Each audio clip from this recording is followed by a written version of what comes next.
Hey, what's up, everyone? Welcome to the Flame Entertainment and Sports. It's your boy Rob here.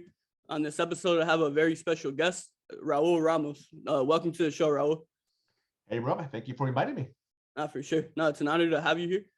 So obviously, a couple of days ago, you put out a report that the Baltimore Orioles are like heavily interested in Carlos Correa. So once I saw that, I made sure to reach out to you because I'm a huge Correa fan, and when I see a team like Baltimore who doesn't really attract like guys like Correa and they're never really aggressive, it excites me as a Marlins fan.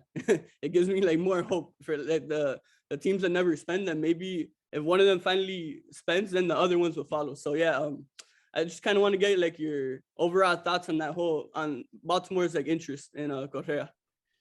Well, again, the report is that the Baltimore Orioles are really interested in hiring Carlos Correa. They offer him and his group, right? 10 years, over $300 million before the lockout. But since then, he changed agents. As we know, his agent is Scott Boras. Oh, But I'm being told that the Orioles have a good relationship with Scott Boras. that's great then. So, would you say there's like significant amount of like interest from Correa to potentially become an Oriole? I don't know. I don't know that part, right?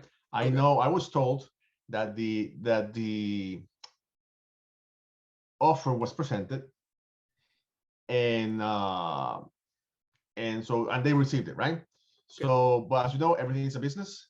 I'm guessing, and this is me guessing, they were waiting for the negotiations to see if the CBT will go higher to give the opportunity to other teams to bid on him.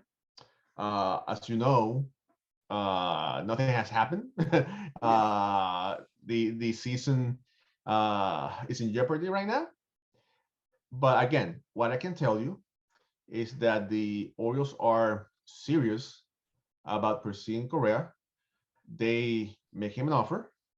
I can tell you that it's top load in the front. The first 2 years are over $40 million a year. Actually, to be more exact, between 44 and 45. The last 8 is about 29 and change. And the reason behind it is that they have a good cast of prospects, of young players.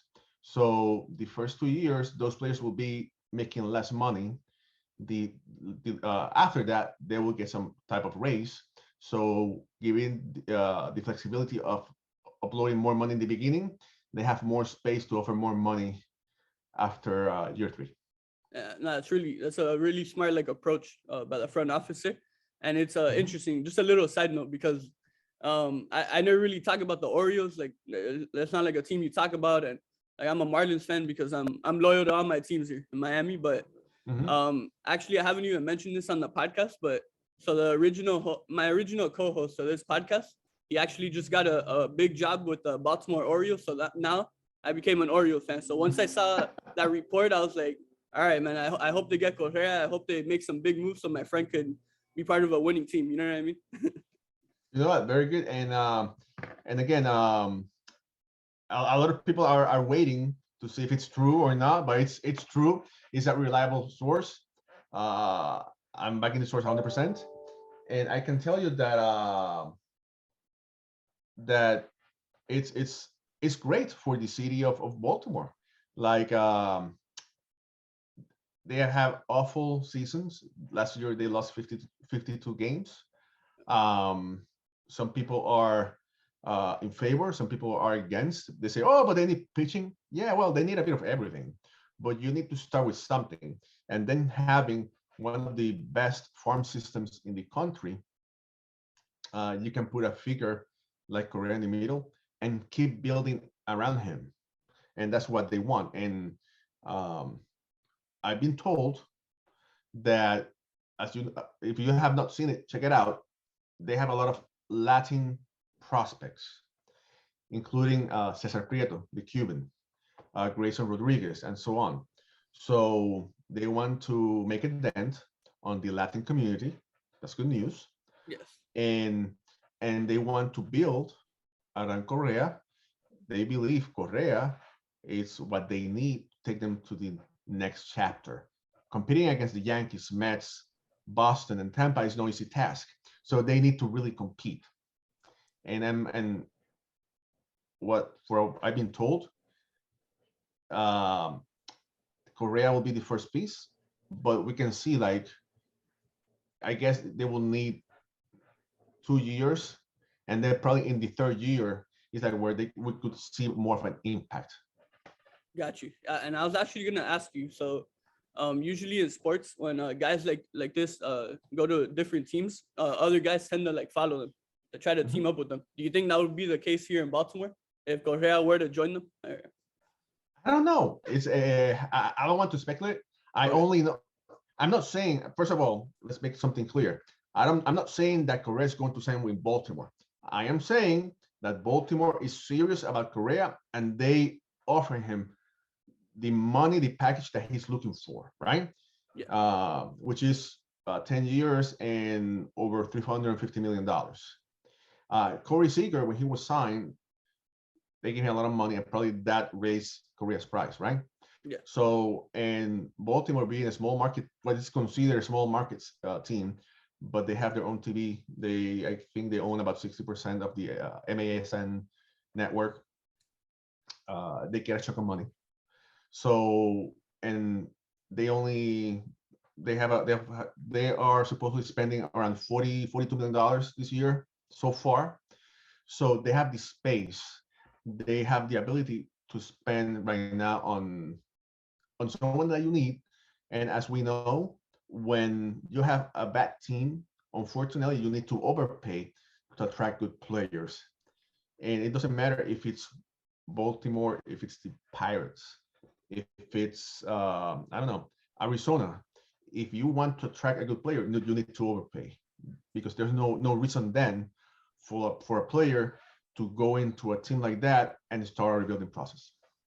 Nah, for sure. And by any chance, have you heard of any other players they'd be interested in? Like you said, they need help pitching wise. Like, I don't know if you have any insight on any other player they're interested in. No, I don't.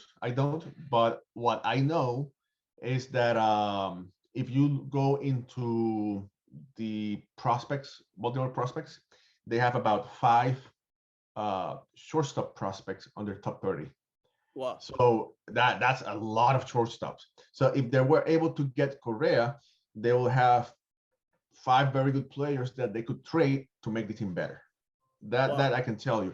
But I'm not here to speculate who can come and follow Correa, because I don't know. I only know the report that I'm able to provide to you guys. Gotcha. And actually, like as I said earlier, I'm a Marlins fan. Correa was my number one guy. I know a lot of Marlins fans are, oh no, we have Miguel Rojas and he's the captain. But with me, I'm like, I just want to win. And the Marlins, obviously, we never go anywhere. So it's like, why not try to get Correa? But obviously that I don't think that's gonna happen. But so speaking of the Marlins, what was your reaction the other day when Derek Jeter stepped down from his role as the CEO? It was a low blow. It was unexpected. At the same time, you could see that he really wants to win.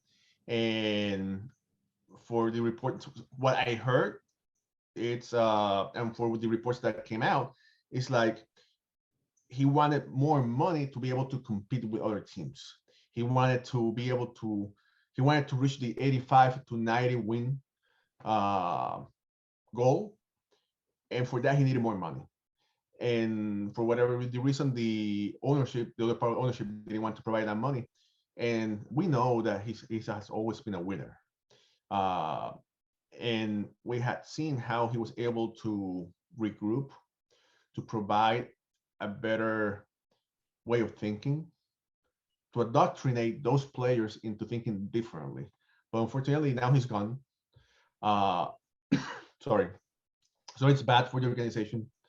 We'll see if Dembo is able to keep up, if Kim and Jay is also able to keep hiring players, or maybe through trades. being creative. But it's a big blow for the Marlins, and that tells you how important for him was to win. He took a sacrifice of 3-4 years of losing in order to fix the Marlins. But it seems like he, being a player, he saw that not investing is not the way of winning. So I guess that was the cap, and he left. It's also interesting though that it happened like at this like time because Yeah. right before the lockout, when you think about it, like the Marlins we were being more aggressive than usual.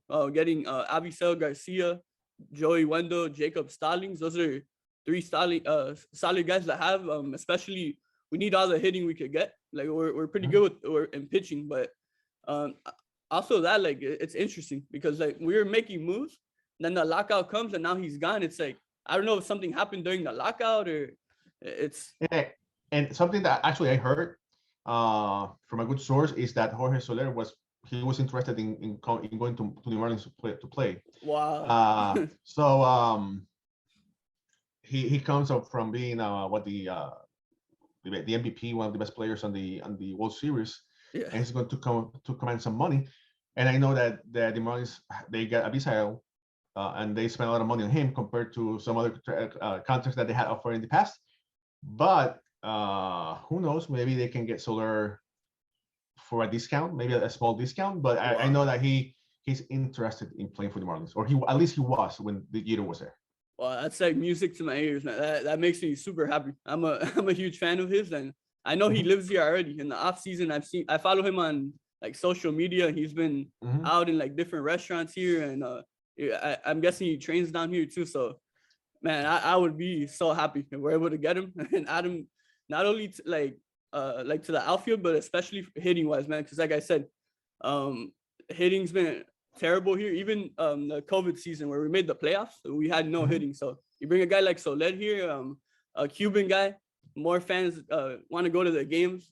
It takes you back to Jose Fernandez, obviously Cuban. He was the face of the franchise, and I would go when Jose Fernandez was going to pitch. The stadium would be packed. Any other game you would go to, it was empty. So a guy like Soler would also attract fans. I would be super happy.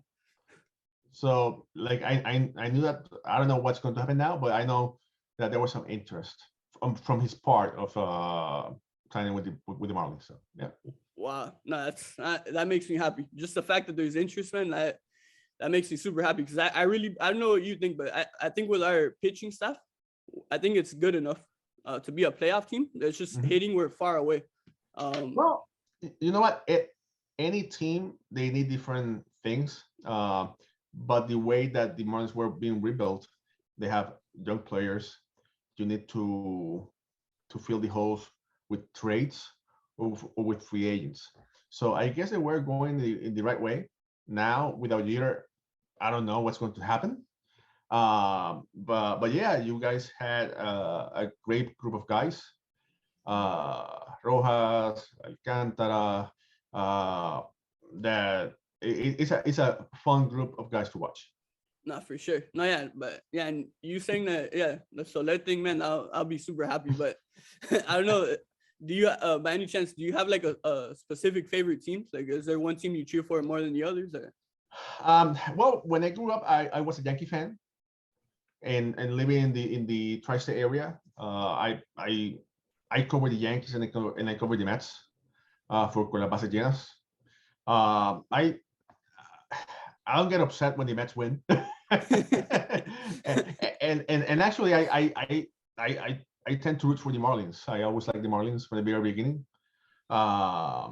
So yeah, I would say those teams. But no, when you cover baseball, yeah, you may have a favorite team, but at the end, you like all teams, right? So.